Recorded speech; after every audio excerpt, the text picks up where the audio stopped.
the POS utility.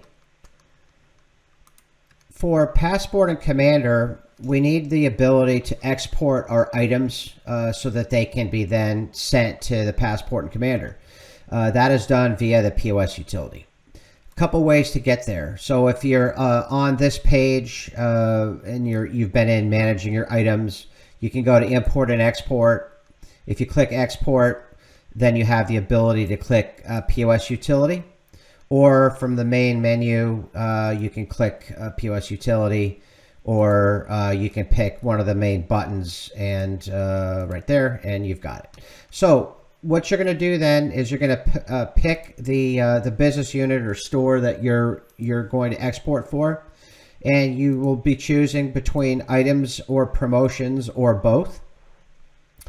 Then in the select item file export option, we have choices. So by default, it picks export changes or export all. Export all is something you would only do if you wanted to update the entire database on your point of sale with this list, mainly, which would only be done when you're setting up for the first time. Otherwise, by default, it's set to export changes. And then it wants to know here, what are we going to do? This is an obvious choice since the last time we exported, or we can pick today, yesterday, the last 7 days, or the last 30 days. I'm going to go for the last 7 days, and we have an option at the moment to send now. We'll in the future have the ability to schedule that in the future.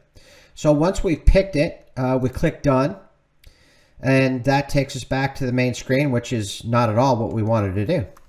So we'll go back in here again. We'll get this reset.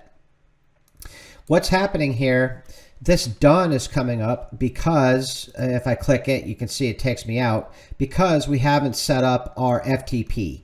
Our FTP needs to be set in order to tell us and the software where we're going to be exporting this to. I'm going to take a break for a second and get those values in there, and then we will be right back. Okay, so we're back, and now that the FTP is set up properly, we have the button that changes from FTP to submit. So done takes us out of the screen. Submit actually tells the server to create the files. So we're going to go with items, export changes. Let's do the last 7 days, and we're going to click submit.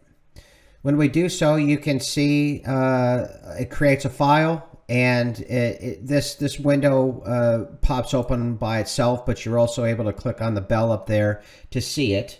And that tells us that the file has been created on the website. And now it's available for IC5 and soon to be IC6 to send the file. So when we're finished, we click on done, and we're back to the main screen.